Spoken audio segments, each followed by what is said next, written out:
You're listening to the Roovolution podcast. Join us as we bust myths and challenge common assumptions, helping you to revolutionize your rooster experience.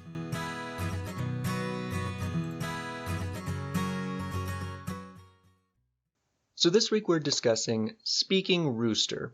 The communication that your rooster uses with his hens, with other roosters, and with you.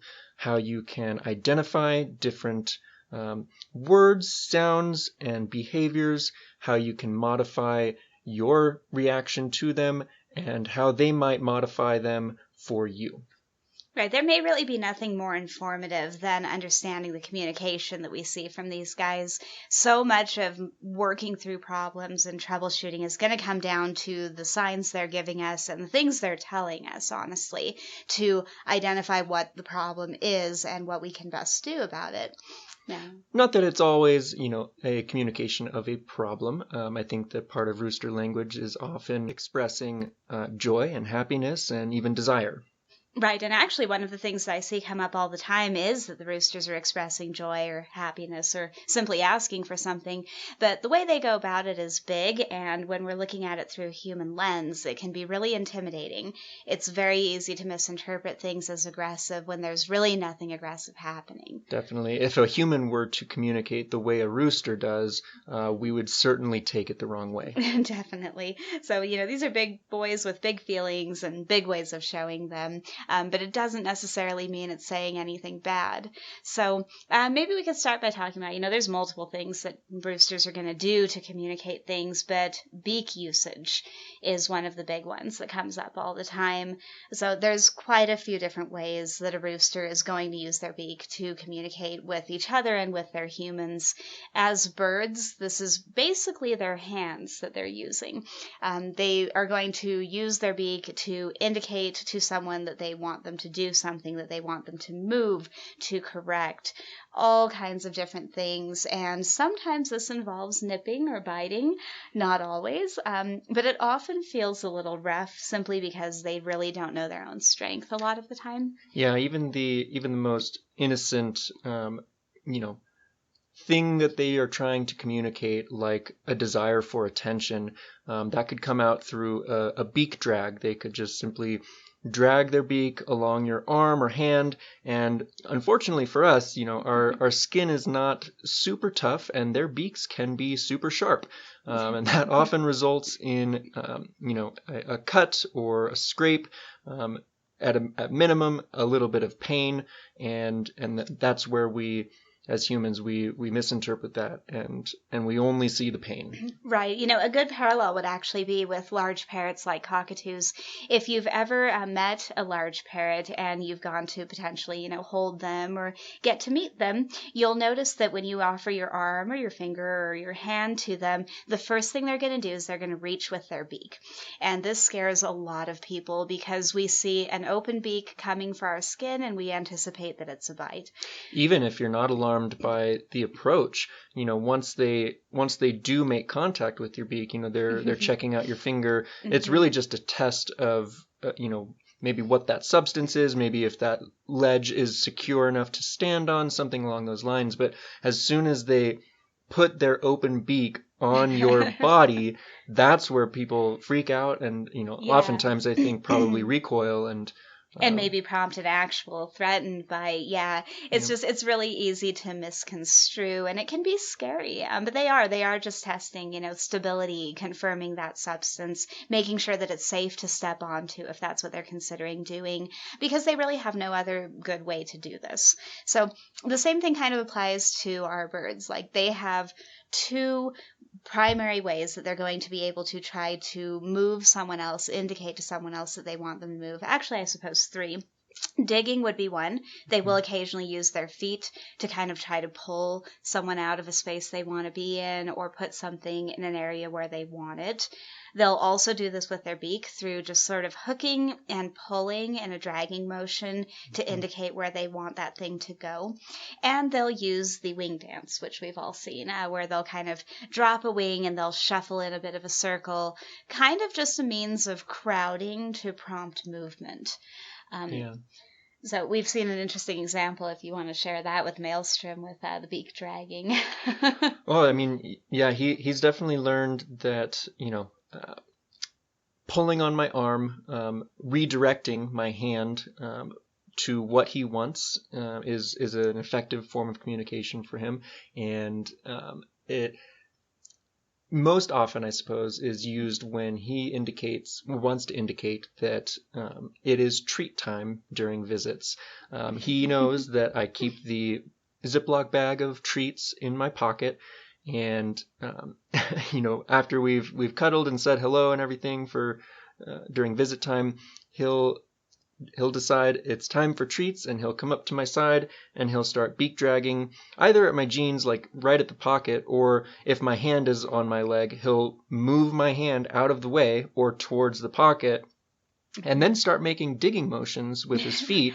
Like either he's trying to dig at my pocket to get the bag out, or maybe he's indicating that I should take my hand that he just dragged with his beak and dig with it in my pocket. Yeah, he's like, dig here, dig here. Yeah, and it's not even digging in the dirt or on the ground. He will dig in midair. He'll usually you'll be squatting, kind of crouched there, and he'll dig at your jeans. Mm-hmm. So, it could be the, do what I'm doing, that he's kind of trying to coach you through the process. Yeah. We often say, where are the treats, May? Find the treats. And he goes right to them. He knows they're in the pocket, and he makes that digging motion. And I play along a little bit. I'll draw it out a little more than maybe is necessary, but I'll lift up my shirt a little bit and say, here, here, is that where you want? And then he'll make the digging motion. He'll be like, oh, you want me to dig right here? And I'll start just pulling out the inside of my pocket just little by little, and he keeps on digging until a little bit of the Ziploc bag is exposed, and then he makes this like happy sound that is a total confirmation, and he's like, yes, the treats. Yeah, well, and it is kind of something, this is how most training and most development of a communication system with other species happens, is that we're going to wind up taking note of these natural behaviors that they're already exhibiting, and we're going to help them to form a new connection with them. So in this case, this was sort of a natural impulse for him initially, that he was just trying to indicate that he wanted something done. But because we were able to correctly identify what he wanted done and encourage that, it has now become his way of asking for this specific thing. And you're not going to see this in other roosters who haven't had those same experiences. So if someone were to come to, say, a forum, and they were to say, why is my rooster dragging his beak? Right, you're going to have the normal answer. People might suggest that he's indicating that you're his. Some people might even suggest that he's indicating that he wants something done. But the answer is probably not going to be he wants treats, except for this rooster. And so this kind of highlights the importance of recognizing that we sort of have these natural interpretations and these natural meanings for these things, but that's only a foundation. That's really only a starting point. It's what they're going to hatch with. It's what they're going to be born with, and they're going to have their default communication, their default language and vocabulary. And, like we said before, every bird is a unique individual, and while they all sort of start out with that same foundation, that same baseline form of communication, they can definitely each adapt it in a unique and different way. Not all birds are going to have the same experiences that cause them or condition them to adapt a certain form of communication in a specific way. That's going to be based on your unique interaction with them. Right, and how they grow and develop over their time with you. And so this is something that was occurring to me the other day as I was thinking about this question of, the shuffle dance was actually what the subject was.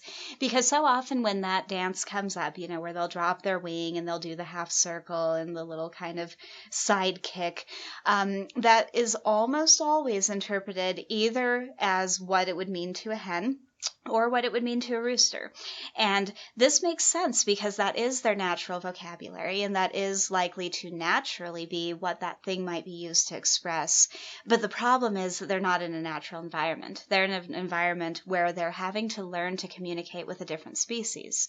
And they are, of course, naturally going to be limited to those words to those behaviors that exist in their vocabulary to try to get a message across to us. So even if it wouldn't normally mean a particular thing, that conditioning can cause it to start to mean that thing specifically for interacting with their humans. Things get vastly more complicated, I think, than a lot of people realize very quickly because of this. Yeah, and entirely depending on the type of interaction that they have with their human. If all you're willing to see is their behavior and their language as, a chicken to chicken sort of translation, then you could wind up, exhibiting behaviors yourself that cause them to use it in that way. And so if you make yourself, a competitor, if you try and be head rooster and you're, fighting back or putting up resistance to something they're communicating, they might try and use that shuffle dance like they would on another rooster.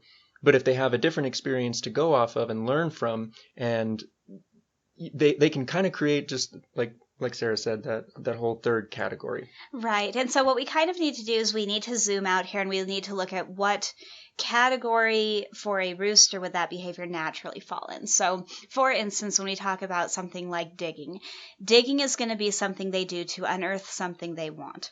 So we can very broadly categorize it this way.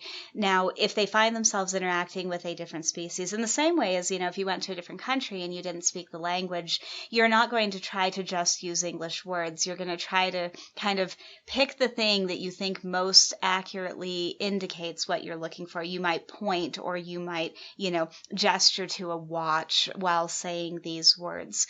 So they're still going to use that communication, but they're going to be trying various things. And as soon as something works, they're going to latch onto that and they're going to continue.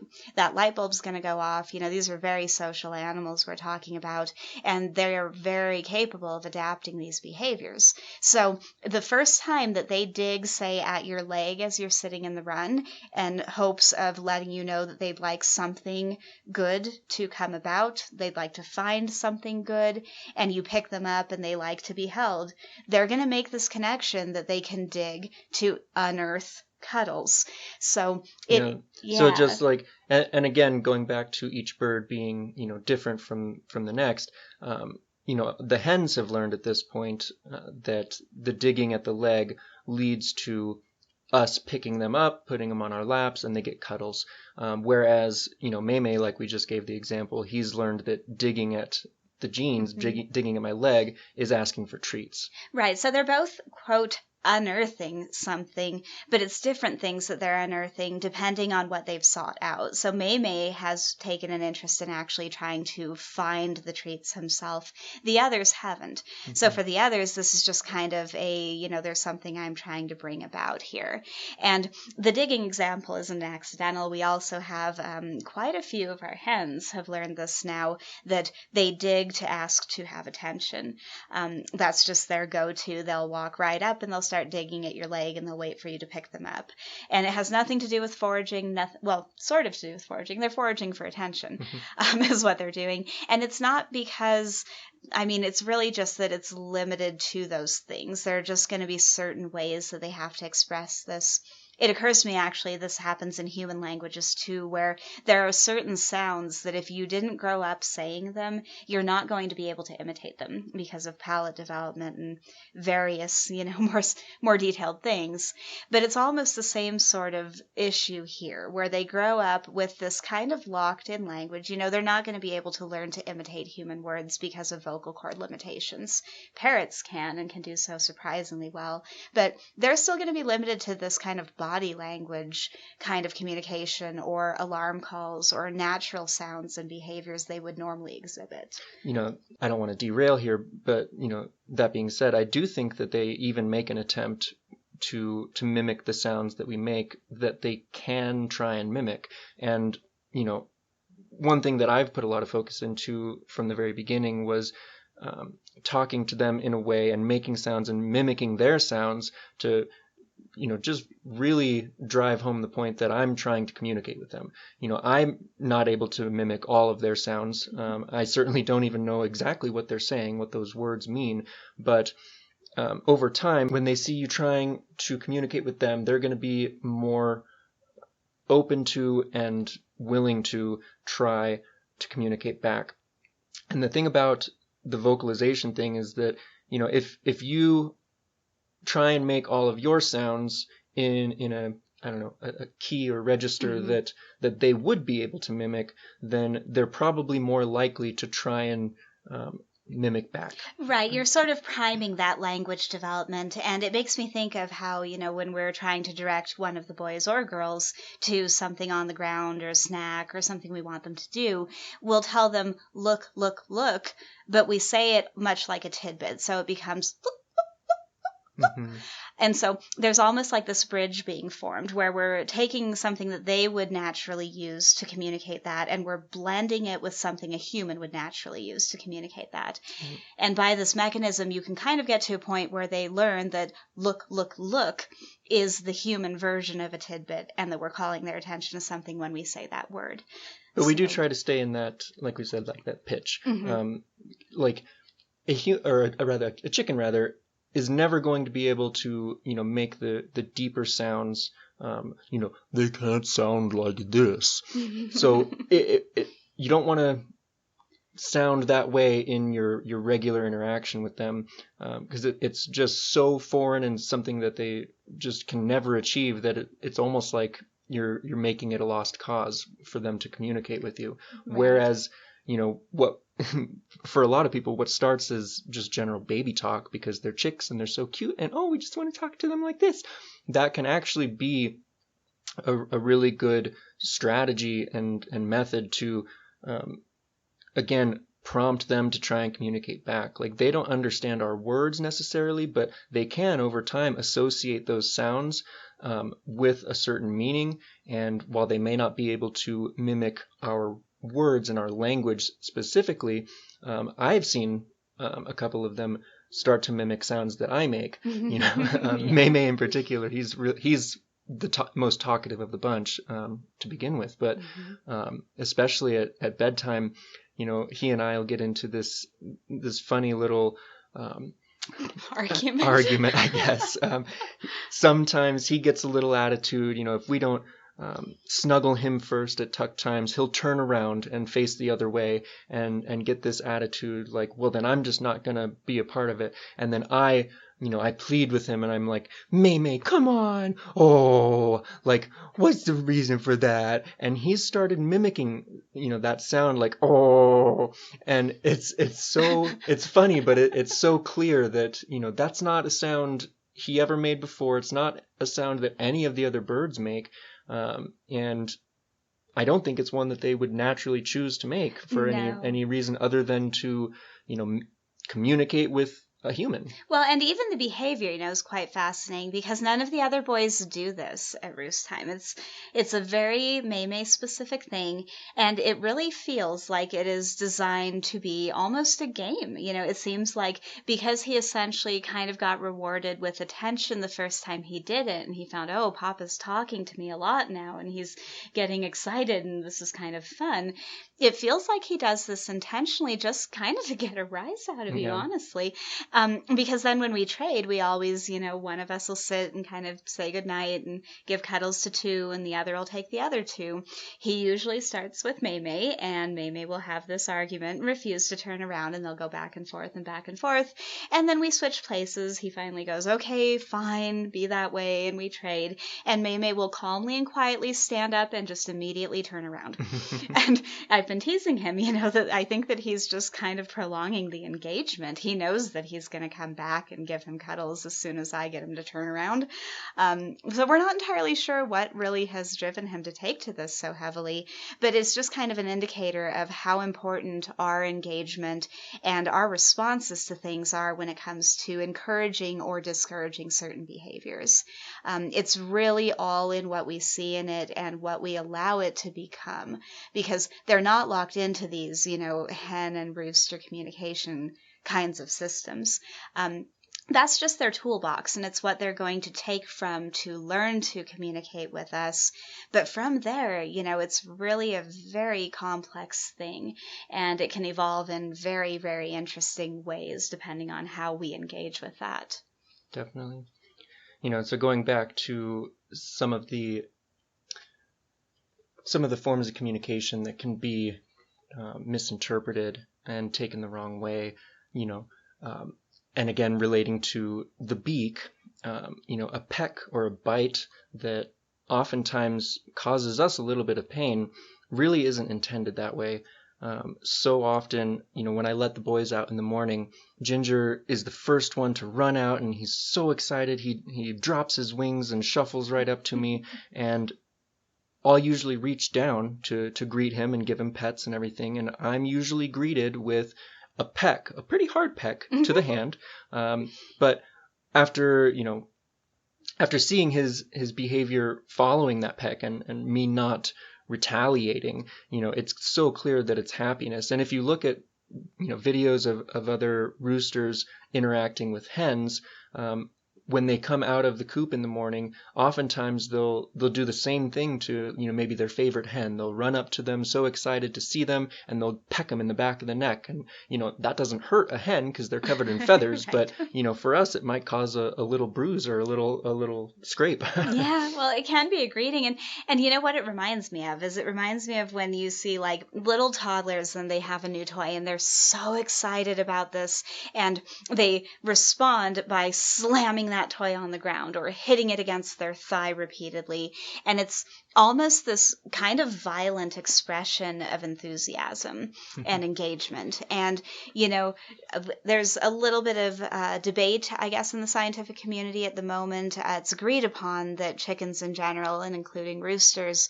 are about as intelligent as a 4-year-old human. And the most recent study, I think we probably mentioned, is now estimating closer to 7 years old. But they kind of do have these strange toddler types of responses to things. Yeah, you mentioned slamming things on the ground, and almost every day now, again, Maelstrom, the most communicative one, I think. He'll do this thing where he finds a feather, usually a larger one, usually like a dropped wing feather, has a thicker shaft, and he'll grab it and he'll just like whip it, like slam it on the ground and make these excited noises, like he's playing or like he's maybe inviting playfulness, and just wants us to be involved in that way. He's like, look what I'm doing, something along those lines. I'm not sure, but yeah, there's definitely a connection for chickens between excitement and rough play and rough behavior. I've seen this especially in, even our girls when they're really, really wound up or they're really, really excited to get cuddles. A couple of our girls now have learned to beak drag on a shoulder to ask to be hugged, to ask to be pet. And sometimes they'll do this fairly gently and calmly, just as kind of a relaxed reminder, but other times they're just so happy to see someone, and they'll give you a pretty decent red mark doing this. They're not very restrained sometimes. Ginger does a similar thing when he wants attention. Somebody might be getting hugs on my lap, and he'll go behind me and peck at my back, almost like knock, knock, knock, like, who's there? It's me, Ginger. Like, pay attention to me. And but sometimes, if I don't address him immediately, or if I don't, stop what I'm doing, turn around and give him the attention, those pecks can get pretty hard. He's pay attention to me. Yeah, it can be very painful. And here's the thing is when a rooster comes up, if they've made this connection, they're using that beak drag to get you to pay attention to them. And then it doesn't work at first, they're going to become more insistent and more noticeable. And the problem here is that can quickly become, if I'm rough, it'll work better. Because the harder they peck is the same as being louder. Yeah, even if you're trying to focus on another bird right then and you're ignoring them, they can crank that to a dial level where you are going to turn around and address them. And they make this connection, in the same way that a child might make the connection that screaming or having a tantrum in the store gets them the candy bar. It's almost the same kind of dynamic that they're just shouting. I do refer to it as basically their way of shouting for attention. They become more rough to get us to pay attention to whatever they're asking for. And they will very methodically actually increase those attempts. So it's very easy to accidentally condition rough behavior because they've become convinced that that's the best way to go about it and that's what works. So on that note, we speak so much about our chickens, the rooster specifically, and how they communicate with us, which is a little bit, not even a little bit. It's pretty uncommon, I suppose, in the chicken world. But when other keepers who maybe don't have as close a bond yet to their boys as we do, complain or ask questions about the rooster coming out and charging them or pecking their hand or biting their hand, it's usually followed with like, why are they being so mean? Or, I didn't do anything. Like, why are they doing this for no reason? And again, even if you haven't created that bond that makes them, want cuddles, they're still communicating something, probably something they want. It might even be that they want attention or they want a nicer interaction with you, and they just don't know how to say it in any other way but pecking or biting.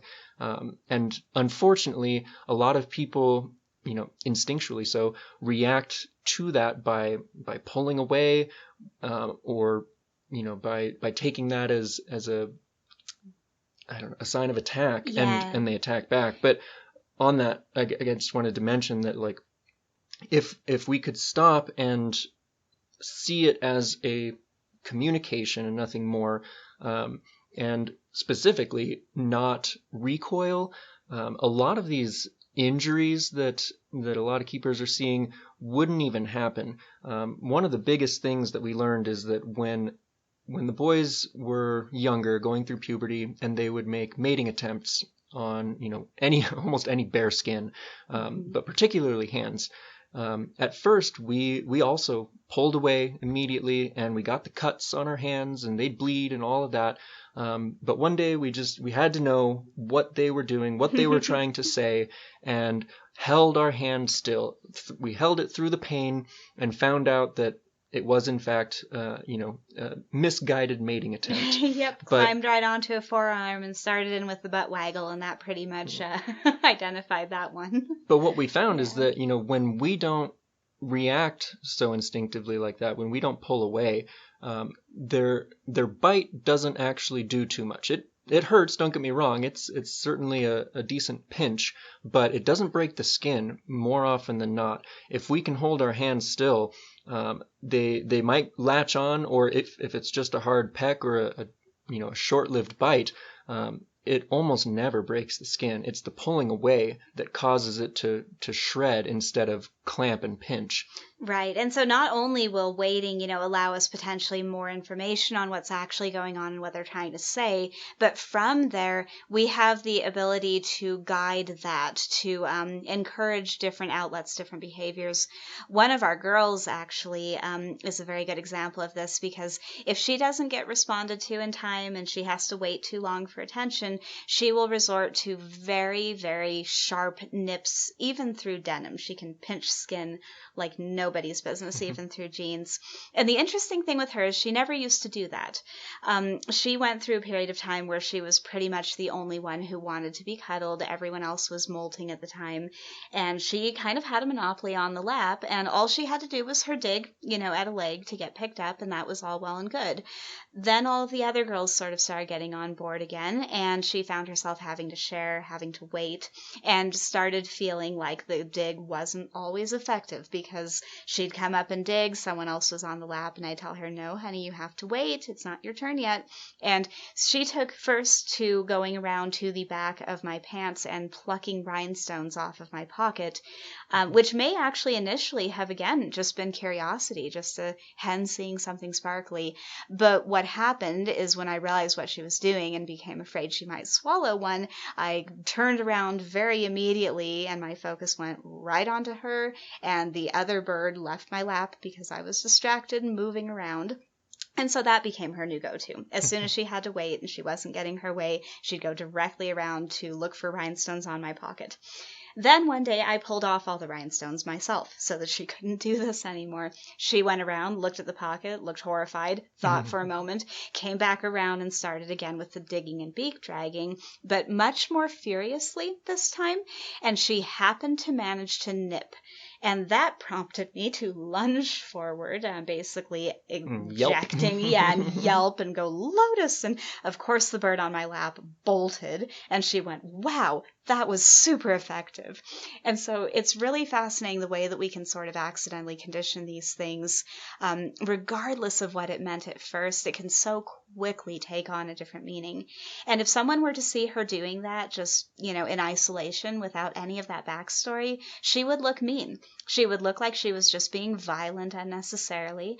They wouldn't know that this was an entire progression, and this is something she escalates to only when she feels like the big guns are needed.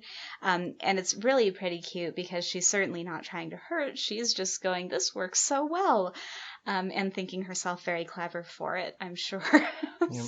And, to give a different example, still with a hen, Petra, has always been, I think, like Meme, a little higher anxiety than the others. And, when she wanted attention, she would rush up to your lap. Like you would think she was coming to attack you. She would rush up to your lap, peck really hard. And, because we don't want to reinforce that, we had to tell her, no, that's not how we ask. And you would make the dragging motion with your hand.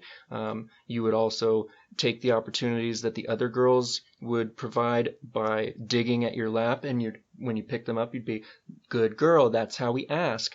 And over time, maybe, I don't know, a few weeks or a month. It wasn't that long. It was literally, I want to say, a few days before she made the connection because she'd been getting rewarded before.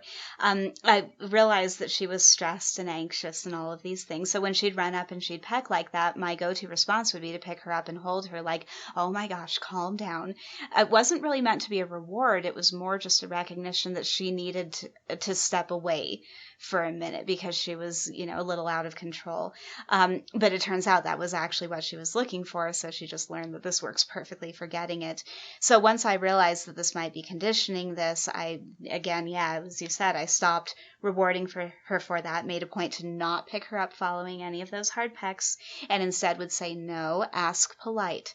That was always our command word, ask polite, and then I would imitate that drag on my leg.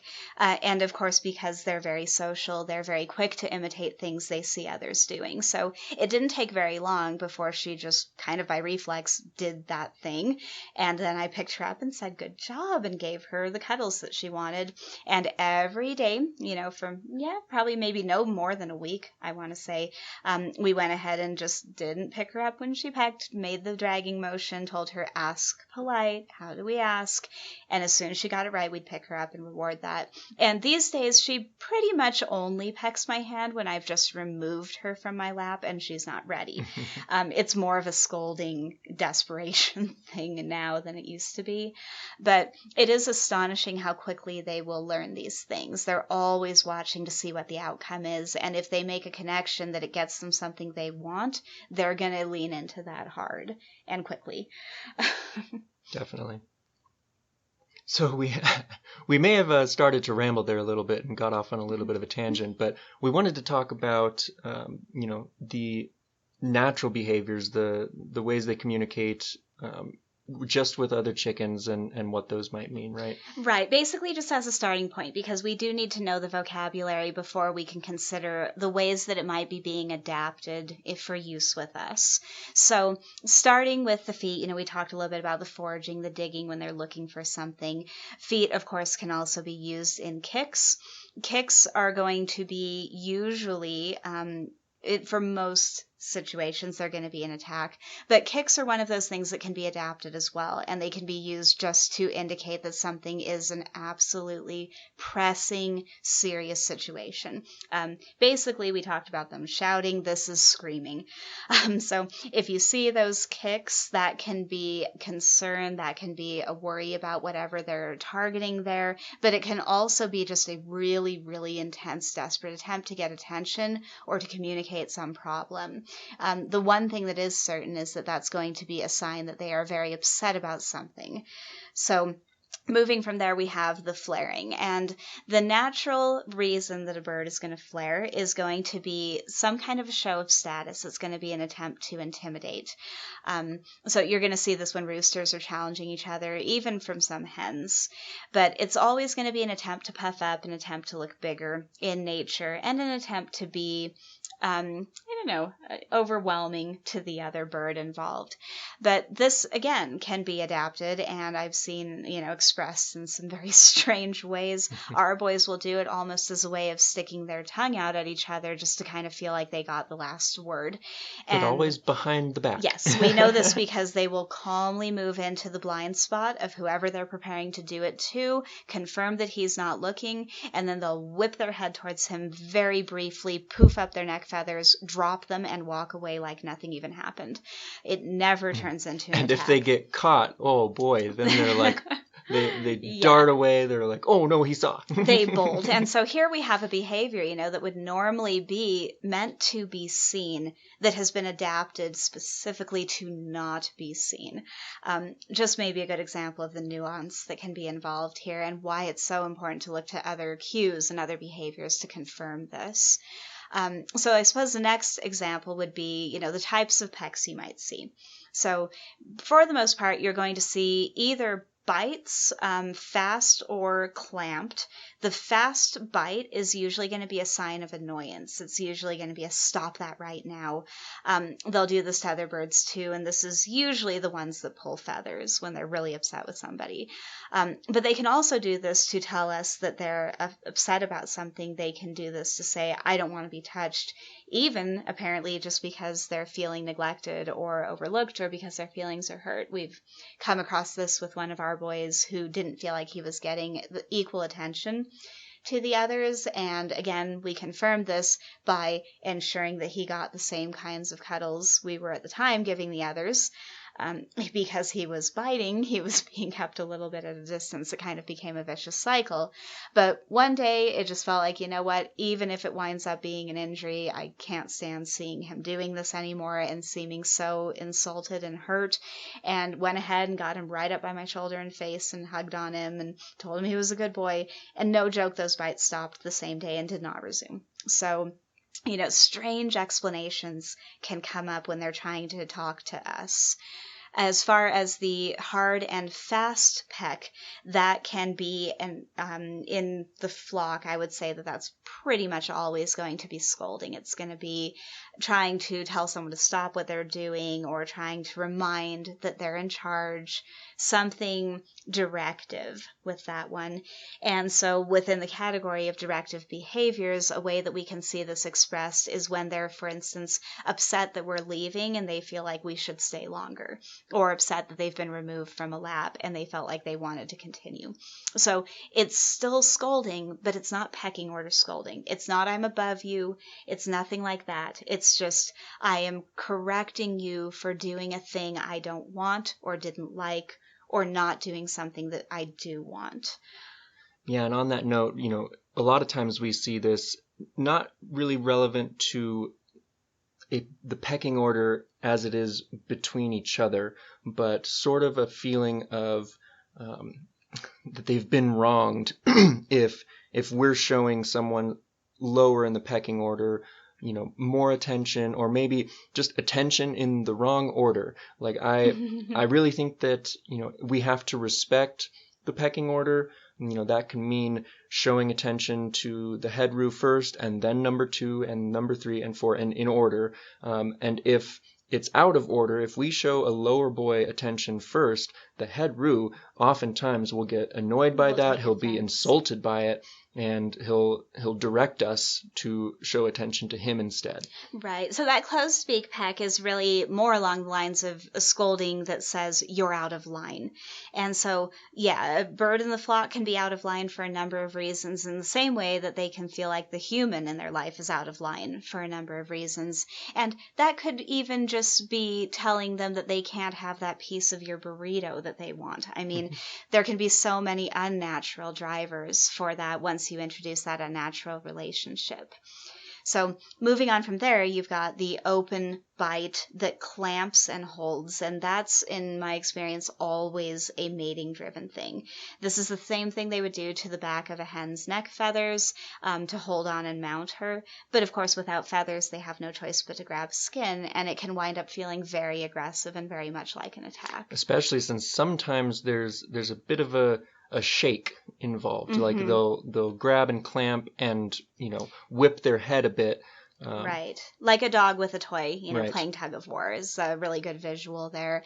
That one, I'm not sure that I've seen them really adapt at all. That seems to be honestly such an instinctual and an ingrained thing that they don't even really necessarily realize they're doing it until they've done it.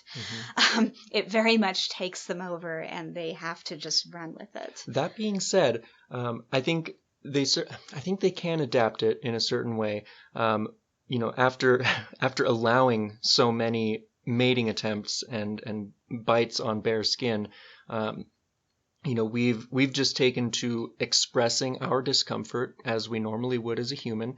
We say, "Ouch, ouch, that hurts, buddy, ouch," and they usually see. They can tell in our tone, first of all. They can tell our energy that that it was at the very least startling or upsetting, and over time, we found that they are definitely capable of adjusting how hard they bite.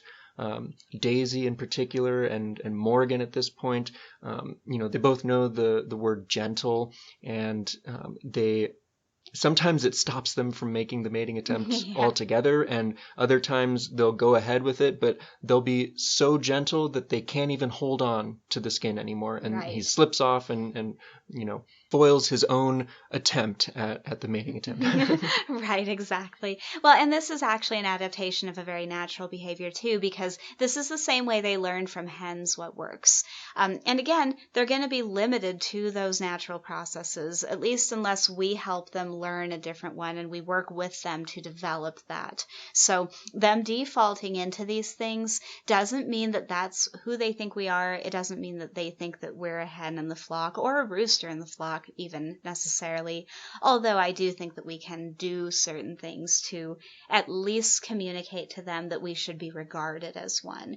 And of course, we've talked about, episode maybe not 1, regarded why we don't want to do that. rooster, maybe not regarded as a rooster, but regarded as a competitor. Right, which of course the ones that they are most familiar with are going to be other roosters. So at least a very close parallel to that.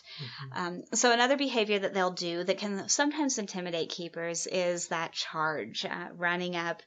And this is going to be usually, within the flock, it's going to be something they do just really out of a sense of urgency. It's just, I need to get there fast. Now, the reason they need to get there fast could be a number of things. There could be a fight that they need to break up. There could be a hen who's, acting receptive and it's a rush situation. But it can be happy. It can be preparing to go into something else. So this is where this all becomes complicated, is because depending on who you ask, you say, my rooster is charging at me, and some people are going to say, oh, he's just really happy to see you, and other people are going to say, oh, he's preparing to attack. And it could be either one, and it depends on the relationship, it depends on the circumstances surrounding it, and most importantly, it depends on his body language. Yep. A rooster who is charging up, preparing to attack, is going to come up very tall with his feathers slicked when he gets there. Rigid, on edge, preparing to act. And he's probably honestly going to be kicking before you can even process that posture. A rooster who comes running up more horizontal with his saddle feathers fluffed up, and then stops and kind of pecks at your shoe or digs or exhibits any of these other I'm really excited behaviors, that is not going to be something to worry about. That's the kind of thing you're going to look to say, okay, this is just something that, yes, you might see it exhibited towards another bird, but it's being done in a way that is unique.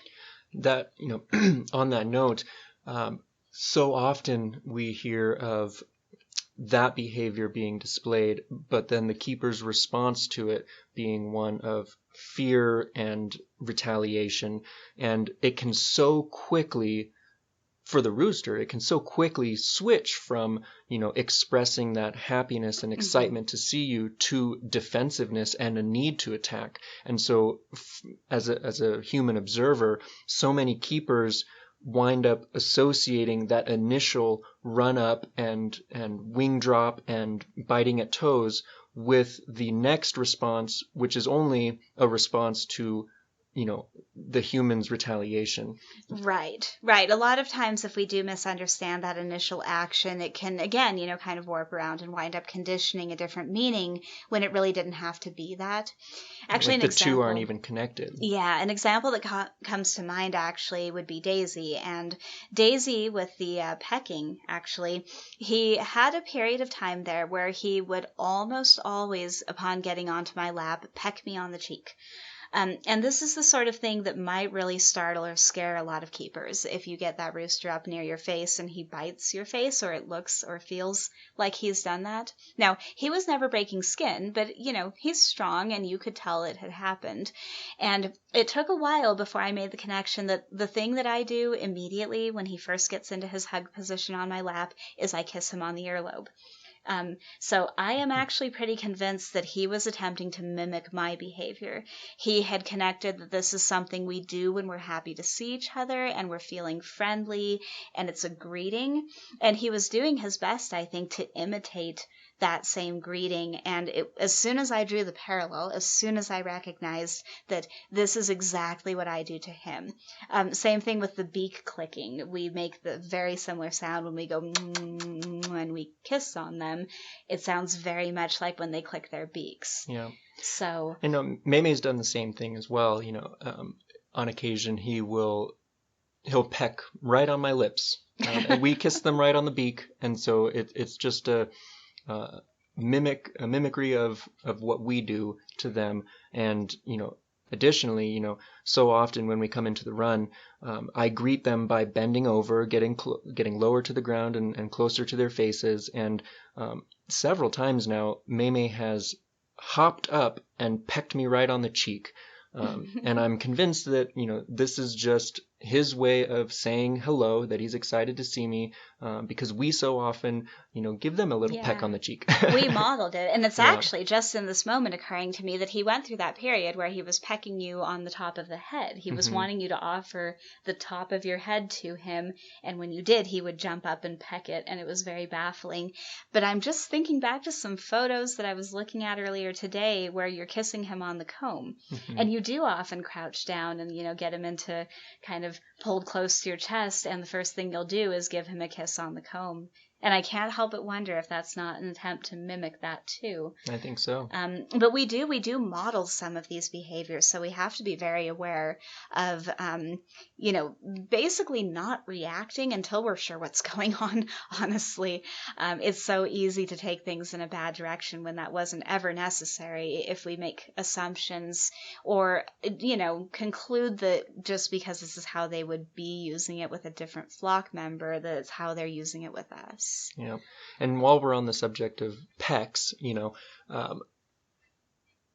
since they use their beaks for everything, and they use them to test things and to inspect things, oftentimes curiosity will get the better of them, and the way that they find out what something that they're curious about is they're going to peck it to see if they can pick it up, to see how hard it is, how big it is, all of these things. And something as simple as a freckle on your skin could look like a seed or a bug to them. The reflections in your eye, which might be moving at a certain time, could catch their interest and cause them to peck at your eye. And we've heard so many stories of people getting pecked in the eye, and I'm convinced it's almost never malicious. Yeah. It's simply thinking that maybe there was a bug on your eyeball and they went to grab it.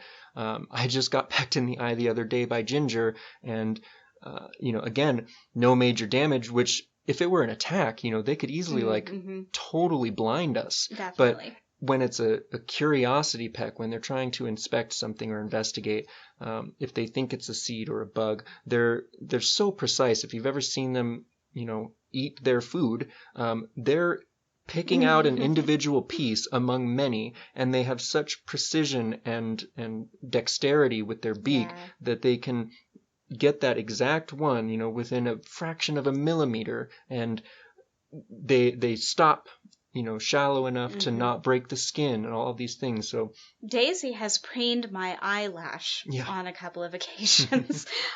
So they are definitely able, to be considerate and control themselves. But yeah, absolutely. A strong bird with a very sharp mind and a lot of curiosity. Precautions are definitely called for, and they can do a decent amount of damage without really ever wanting to. So thinking through, some additional rooster behaviors that someone might encounter, the flapping, the chest puffing and flapping. This is one that we see all the time, where they'll kind of stand tall, maybe almost even like they're going to crow, but then they'll sort of go up on tippy toes and flap their wings really hard and puff out their chest. And within the flock, this seems to be done either as just kind of a refresher, almost as a way to kind of recharge. And I'm trying to think, I know there's ways that humans do this too. I think it's similar to maybe like a stretch, like a big, Yeah. arms above the head stretch, just Yeah, or jogging in place, just kind of a way to get the blood flowing. When they've been idle, they've been sunbathing or dust bathing or something like that. I'm getting back into it now. But they'll also do this as a reinforcement of status. So sort of to indicate that they're in charge, to indicate that everyone better listen. We see this a lot from our head roux after he has to break up any conflicts. As soon as he's convinced that things are actually settled, he'll go off, a little distance, and then he'll stop and he'll flap really hard. And as a parent, I can't help but think of and don't let it happen again. Like that's how that comes across to me. But I've also seen him do this to his humans. Most notably, one time that Jacob was scolding him for being a little bit too heavy-handed with one of his brothers. He was just kind of getting into the ropes of being the head roux at the time, and he had gotten him close and he had said, "No, sir, mister, you need to be gentle." And Morgan stopped and he looked at him for a second, and then he did this really hard wing flap, just staring him right in the face. But the thing almost is, as if to say, "But I'm head roux." Basically, it really was that, because he was in proximity. If he took offense to that, if he actually took offense, he could absolutely have engaged about this. But it was almost just a foot stamping, but I don't want to. It was a complaint in that instance. But really what it was an attempt to remind him, but I'm in charge, I'm the leader, but it wasn't a threat. It wasn't a threatening gesture the way it maybe would be when done to other roosters or other flock members. It was more of a petition than anything. Definitely.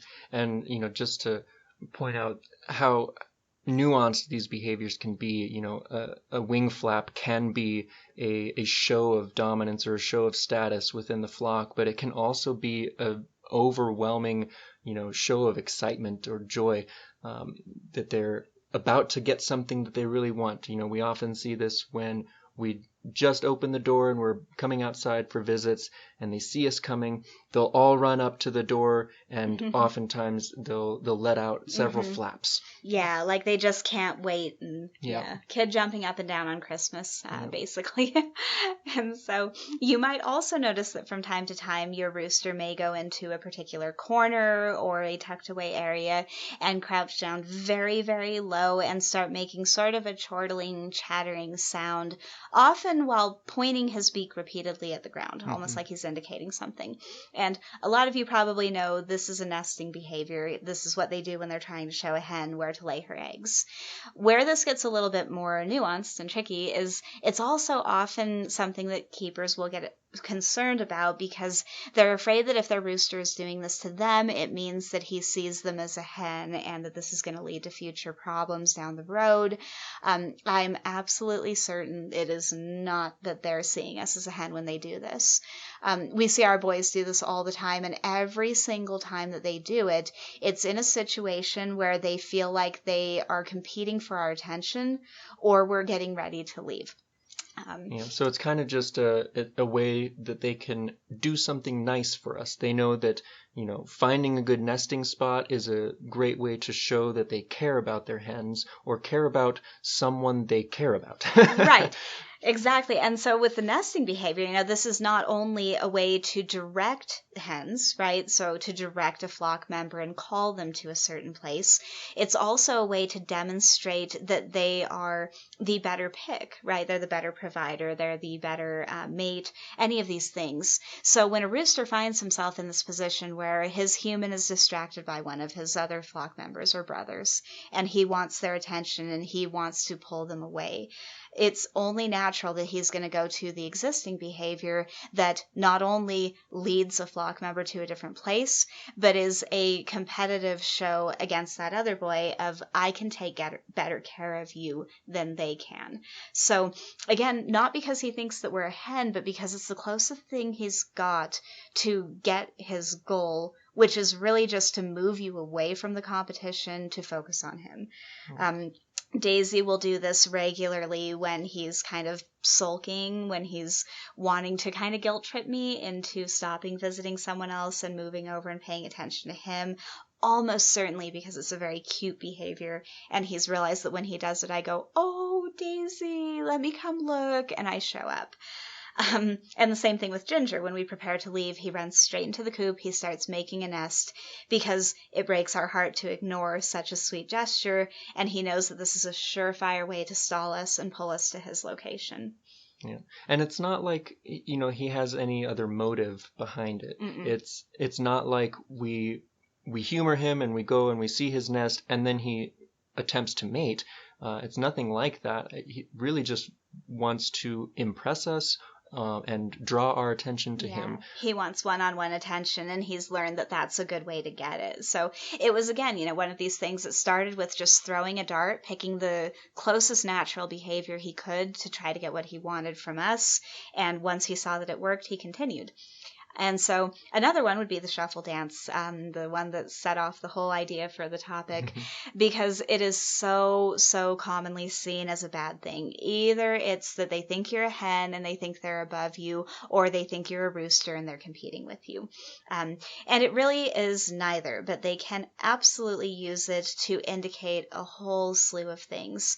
When it comes to using it on hens, if that kick is happening, that leg going out to the side, it's actually really less about flirting and more about hurting. They'll do this to boys in the flock too, to try to tell them to get out of a certain area or do a particular thing. It's, again, a corrective behavior. When it's done to rival roosters and they don't do what they're being prompted to do, that's when it may turn into a conflict.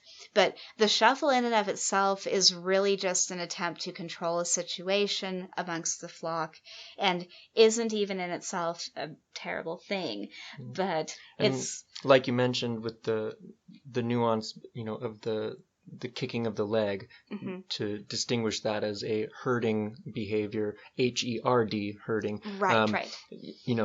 There's even more nuance than that. How much or which feathers they fluff up, whether, how far they drop their wing, or if they drop both wings. Yep.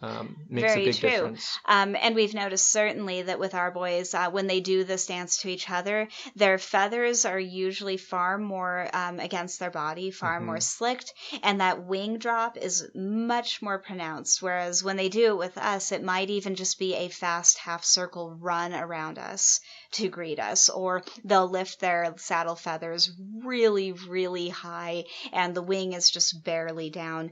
There's also much less of a kick. Yeah, if they're kicking more of a little off, tap dance. Yeah, more of an in-place tap dance. If they're kicking off hard with that outside leg, that's when they're kind of wound up and they're wanting somebody to get on doing something right now, and they're being imposing. But when they're excited, it's going to look very different. It's still the wing dance. It's still going to look like the shuffle dance, but there's going to be these nuances.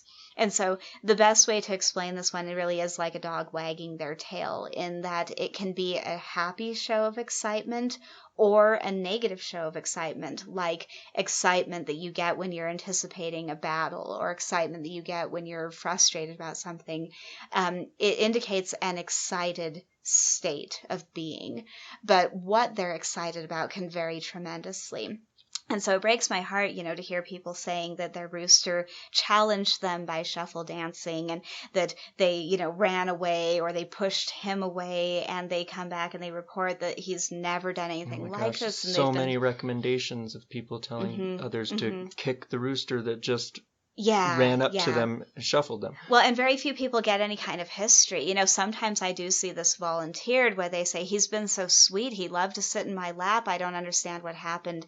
And it's so clear that they're seeing it in this limited way, where if he's doing that, it has to be a bad sign. But if he's always been friendly, there's this third explanation where that thing that within the flock would just mean I'm running on high can be a very, very good I'm running on high. It's you've finally arrived and I'm so thrilled to see you and I'm feeling very worked up about it. And that's just kind of how it comes out, because that's going to be their go-to. It's just going to be their default value based on what they're born knowing and what they're starting out with. Yeah. Changing topics a little bit here, but relevant to how we respond to their communications, I think that a big way that roosters communicate with each other is obviously body language, like we've just pointed out in many different ways, but sort of vibe or intensity, your feeling, your emotions, I think are definitely something they pick up on, and something that they use to communicate with each other. We've seen them have full-on conversations where it looks like they're not moving a muscle. They're staring at each other, and we don't even know how they're communicating anything because nothing's moving, but they seem to snap out of it and go on doing their thing, and they've come to an agreement. But what I wanted to get at was that we as humans communicate a lot through nonverbal body language, and even without body language, just facial expressions communicate a lot. If we're having a bad day, that shows in the face, and even just a recent experience, I was having a bad day and I went out and sat down in the coop, and the boys knew something was off. I was sitting in the coop looking down, and they responded not by seeking attention, not by trying to take advantage of me. They didn't do any humpy attempts. They quieted down. Maymay was far less talkative. They gathered around me. There was no conflict among them, and it was like they understood something was off and that I needed comforting. And it was just so incredible, and it's so telling, not only how caring they are, but how able they are to pick up on that kind of communication. Right, absolutely. And apart from it being so heavily nonverbal, the communication that they have, there's really a lot of situations in which something that can look like it's a really big deal at first glance actually really isn't. Something we've been seeing with Maelstrom and Daisy recently, really for a decent length of time now, is a really weird competitiveness only when we're in the run. And what it seems to come down to is that Daisy is very used to pretty much having a monopoly on my lap and attention, and Maymay has recently decided that he really likes to get some mama cuddles too. So Daisy has been having to take turns, which he does not appreciate, and Maelstrom has seemed very insulted by Daisy's willingness to even complain about this. It kind of feels like from Maymay's side, it's like, hey, you've had her for months, back off. But only when we're out there, if they get within a foot of each other, they'll be flaring their neck feathers. They'll be, we're like holding them back, trying to minimize this conflict. Even when they walk past each other within close proximity, one will chase the other or they'll flare and try to go into kicks. To look at them in those moments, you would think they hated each other. Then we'll come in and 10 or 20 minutes later, we see Maelstrom preening Daisy, or we see them dust bathing together or sharing food at the feeder, and it's like none of it ever happened. And so the reason this feels important is because in the same way that they can look like they are out to kill each other at a certain point in the day and really have no problem with each other at all, that can happen with us too. Some of these things that they do, if they're flaring or if they're expressing one of these things in a vacuum, looking at just that one interaction, it could look really bad. But that doesn't mean they actually have any dislike for us. It doesn't mean that it's actually anything personal. And it doesn't even mean that it's going to continue. So it's easy to think, that if a rooster flares or tries to kick at or attack another, a human or another rooster, that that's a sign of malice. But we see on literally a daily basis, things that look very, very much like this bad relationship that are completely restricted to time and place and completely situational. Yeah. And I think, like you mentioned before, they're very prone to jumping to extremes sometimes. Maymay and Daisy will go into a fight, we'll say. They'll trade a few kicks, and Morgan will break them up, and it'll be over with. But in the moment, and to, I guess, an untrained eye, that can look extremely dangerous. It can look extremely aggressive, and like you said, it can look like they hate each other. But it's just another way that they communicate. They're used to that communication. They aren't saying "I hate you" when they kick at each other every time. It's just their way of showing disagreement or displeasure about something. Right. It literally is just a means of communicating something. And there's actually a pretty easy identifier that you can look for when it comes to whether a rooster is just trying to communicate something with these things that are, in the attack category, or whether they are trying to actually hurt or actually fight something off that they think is a threat. And the best way to describe it is to think of, something like a boxing match, between humans, where in between portions of that match, they're going to step back, they're going to kind of jog in place almost, they're going to be ready, regroup, give an opportunity for each other to kind of collect themselves before going back at it. And in human sports, this is a show of courtesy, it's a show of protocol, it's a show essentially that there's ground rules and that the goal isn't actually harm. And roosters will do the same thing. They will pause in between, bouts of kicks in these contests. They'll both stop, they'll lower their heads, they'll flare, they'll mirror each other's movements for a moment before deciding whether to go back at it. And sometimes, when one of them lands a kick and it causes the other to, maybe stumble a little bit and get off balance, they don't just rush in and go for the kill. Yeah, they don't like take she advantage. said, they'll just pause and let the other one pick himself back up and get back into it, or, concede defeat. But exactly. And if you want to see a rooster who is actually treating something as a threat that they need to eliminate, look up any videos of a rooster defending against a hawk. They are fierce, they are nonstop, and there is no breathing room for that hawk to regroup or recollect himself. Yeah. And that's by design. When they're dealing with something that they really want to kill, that they want out of their environment, they're going to go about it a very, very different way. And some keepers do encounter this where, for whatever reason, the bird is currently interpreting them that way. That would be a sign of intense fear. That would be a sign that they think that their lives are in danger. So it's hard to fault them, in those moments, because if they really do believe that, the solution, of course, is going to be to help them see that it's not the case. But in these moments where a rooster might kick us and then stop and flare and wait, these are often interpreted as the rooster hating their human, but really all that's going on is that same kind of interaction. It's that same guided rules of engagement kind of thing where they have expressed a concern or displeasure or something, and now they're waiting and they're giving you an opportunity to respond.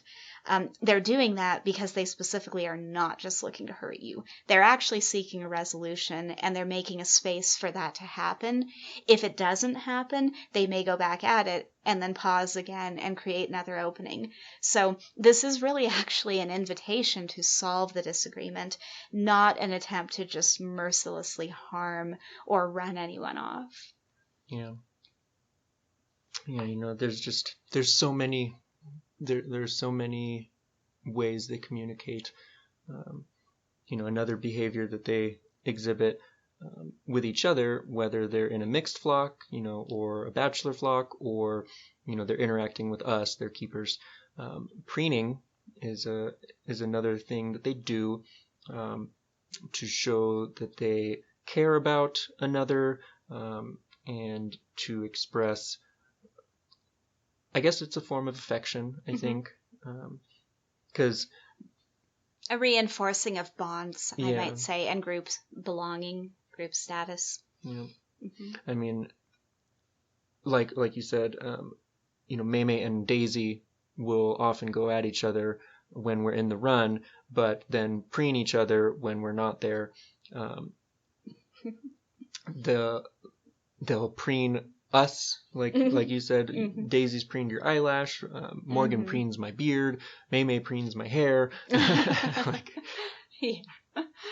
Well, it's just the, path of least resistance. Anything they can show to us in chicken language, they're probably going to. And if they get help learning a new way to show something, then they'll opt for that. It's going to be whatever works best and whatever gets their point across, ultimately. I just realized what I was going to say. The reason I brought that up is that, that's another thing that we can communicate back to them. Once you've at least established trust, a great way that you can show that you care about them is to preen them. Inspect their feathers, find long feather casings that might need removing. Take out dirt and debris. It's grooming, and it's much like other animals do. Dogs and cats will groom each other, and it's not that an individual can't groom itself, but it's just that show of care and affection. Right, exactly. I would actually argue that any of these behaviors that we can actually confirm the meaning and can model those ourselves, it's going to create, again, that bridge. It's going to open up and facilitate better communication, which is going to allow us to much more quickly and effectively get to the root of anything that's going on.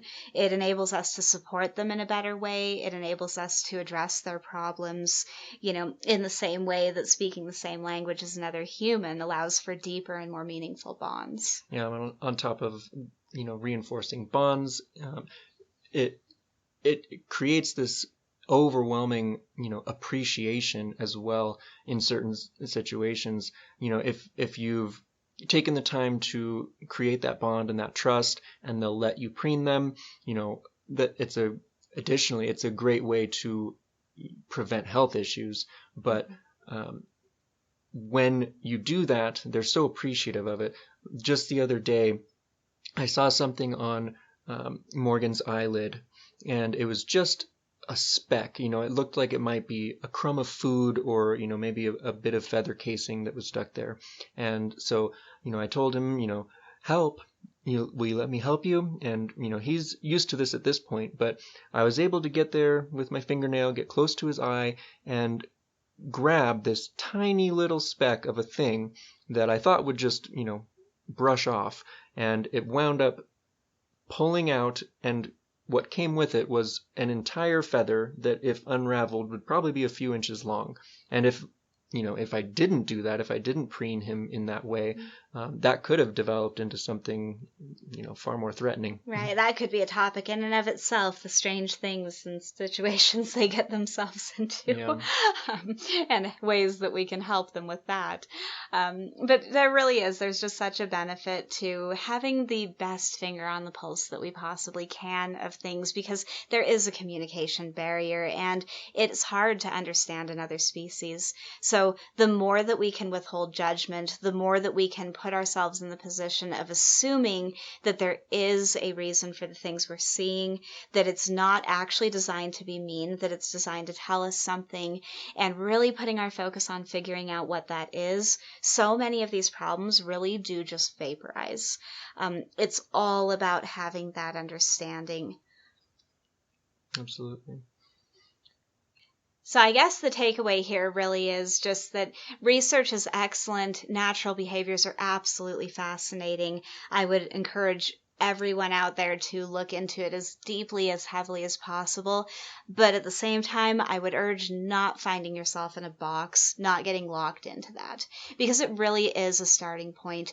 It's a framework that allows us to form a better interpretation of the things we're seeing, but we've got to be able to jump outside of that as needed and recognize the way that our involvement is going to influence these things and change those interpretations in a really meaningful way.